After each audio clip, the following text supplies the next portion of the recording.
Hello, student of class 12th. Today's our topic is dipole or uniform external field.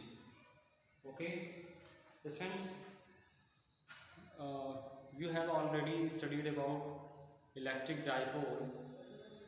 Okay, so in this order, today I am going to discuss about dipole in a uniform external field. Okay, now look here. Consider a permanent dipole of dipole moment P in a uniform external field capital E as shown in the figure. By permanent dipole, we mean that P exists irrespective of E, it has been included by capital E. Okay, तो students मान लेते हैं कि सबसे पहले एक permanent dipole जिसका dipole moment P एक uniform external field capital E पर लग रहा है जैसा कि फिगर में दिया गया है। तो यहाँ पे परमानेंट डाइपोल का मतलब हमारा ये है कि P के कारण E पर एक फोर्स एग्जिस्ट हो रहा है। P exist irrespective of E, मतलब यहाँ पे परमानेंट डाइपोल का मतलब हमारा P से है जो E के रेस्पेक्ट में वहाँ पे कार्य करता है and it has been included by E, और जिसमें कैपिटल E भी शामिल है। ओके, तो आइए देखते हैं इसे कि there is a force QE on Q and force minus QE on minus Q। तो स्टूडेंट्स मान लेते हैं कि कैपिटल प्लस Q चार्ज पर जो लगने वाला फोर्स हमारा इस QE के बराबर है तथा माइनस Q चार्ज पर लगने वाला जो फोर्स है वो माइनस QE के बराबर है। ओके, तो the net force on the dipole is 0। तो हम कह सकते हैं कि इस डाइपोल पर जो कुल लगने वाला फोर्स है वो 0 के बराबर होगा, क्योंकि Q पर QE के बराबर फोर्स अप्लाइड है और माइनस Q पर माइनस QE के बराबर। और आप देख सकते हैं कि दोनों ही फोर्स एक दूसरे के दोनों के मैग्नीट्यूड इक्वल है बट अपोजिट है, इसलिए यहाँ पे total dipole is equal to 0 हो जाएगा। Since E is uniform, however the charges are not on the dipole when the net force is 0।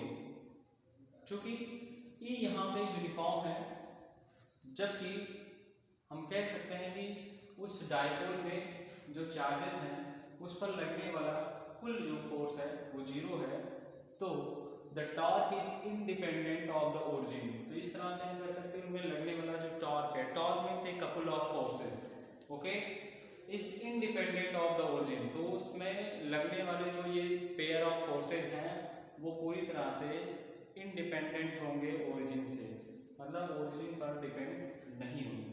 Okay, तो its magnitude is equal to the magnitude of each force multiplied by the arm of the couple. Okay, तो इस तरह से उन पे लगने वाला जो टोटल फोर्स है उसका मैग्नीट्यूड उनके प्रत्येक फोर्स जिनका उनके आर्म्स से मल्टीप्लिकेशन के बराबर होता है। Perpendicular distance between the two anti parallel forces. Students, here is a couple of force which are perpendicular distances between the two anti-parallel forces. Clear? And this is the figure. In this figure, this is the plus Q charge and this is the minus Q charge. These charges are replaced from each other at 2a distance. Suppose the normal is making an angle theta with their distances. Okay, and there is an electric field, positive electric field on minus Q, and there is a force applied on this charge that is minus QE, and on Q there is the charge force that is QE। okay, तो students इस तरह से आप देख सकते हैं कि minus Q charge पर लगने वाला जो नेट फोर्स है वो माइनस QE के बराबर है और प्लस Q चार्ज पर लगने वाला जो फोर्स है वो QE के बराबर है। तो इस तरह से हम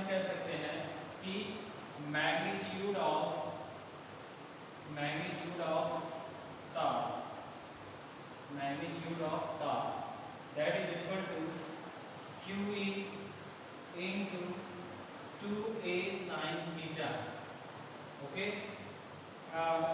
it is written as 2QAE sin theta. Clear? The magnitude of the torque is equal to QE, that is the force, multiplied by 2A sin theta. So students, as you can see here, 2A, which is the distance between these two charges, and sin theta is here, makes the direction of these charges. Okay, and this torque will tend to align the dipole with the field E. When P is aligned with E, the torque is 0. Okay, students, ये जो लगने वाला torque है, ये इसका उस dipole के according जहाँ पे E इलेक्ट्रिक फील्ड उत्पन्न है, वहाँ पे इसका टोटल टॉर्क 0 के बराबर होगा. ओके, तो what happened if the field is non uniform? In that case, the net force will evidently be non-zero. In addition, there will in general be a torque on the system as before. तो friends, अगर आप suppose करिए कि यहाँ पे जो field है वो अगर यूनिफॉर्म ना हो, अगर हम यहाँ पे इलेक्ट्रिक फील्ड यूनिफॉर्म ना हो, तो इस केस में हम देखेंगे कि उन पे लगने वाला जो टॉर्क है वो 0 के बराबर नहीं होगा. ओके, तो इसी क्रम में अगर हम आगे बात करते हैं तो so let us consider the singular situation when P is parallel to E or anti-parallel to E. In either cases, the net torque is 0, but there is a net force on the dipole if E is not uniform. Okay, so in the figure it is easily seen that when P is parallel to E, when P is parallel to E, now look at this figure, this is minus Q and this is plus Q. Okay, and this is the distance between them, and this is the electric field which is parallel to P, this is parallel to P, but opposite in direction. Okay, then there is a net force on the dipole is E is not uniform, then net torque is equal to 0. Figure, it is easily seen that when P is parallel to E, the dipole has a net force on the direction of increasing field. When P is anti-parallel to E, the net force on the dipole is in the direction of decreasing field. In general, the force depends on the orientation of P with respect to E. Student, जैसा कि आप in figure में देख करके ये समझ सकते हैं कि P और E के बीच में जो लगने वाला फोर्स होता है वो E के रिस्पेक्ट में P के ओरिएंटेशन में होता है.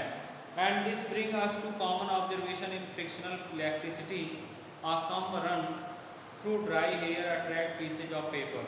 तो इसे हम एक साधारण सी एक्टिविटी के द्वारा भी इसको चेक कर सकते हैं कि फ्रिक्शनल इलेक्ट्रिसिटी के कारण भी एक फोर्स उत्पन्न होता है.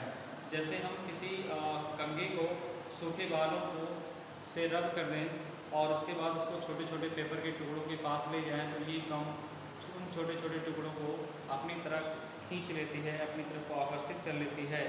Okay, so the comb as we know acquired charge through friction. तो हम जानते हैं कि उस कम पे जो चार्ज उत्पन्न हुआ है वो फ्रिक्शन के कारण हुआ है, क्योंकि जब हमने कम को सूखे बालों से इसको रब किया है तो उस फ्रिक्शन के कारण उस पर एक चार्ज उत्पन्न हो जाता है. But the paper is not charge. अगर हम पेपर को उस कम के पास लेते हैं तो पेपर कम जो पेपर को अट्रैक्ट कर लेता है. तो इस केस में पेपर चार्ज नहीं होता है बल्कि चार्ज कंघी होता है, इसके कारण पेपर उसकी तरफ अट्रैक्ट हो जाते हैं. तो what then explain the attractive force taking the clue from the preceding. तो यहाँ पे जो कागज़ को खींचने वाला अट्रैक्टिव फोर्स है वो क्या है, आइए इसको हम डिस्कशन के माध्यम से समझते हैं. Now the discussion, the charge come polarize the piece of paper that is induces a net dipole moment in the direction of the field. तो स्टूडेंट्स वो पेपर जो कॉम्ब के संपर्क में आता है तो वो पोलराइज हो जाता है उसका टुकड़ा, क्योंकि वहाँ पे जो नेट डाइपोल मोमेंट है वो उस फील्ड की दिशा में ही काम करता है.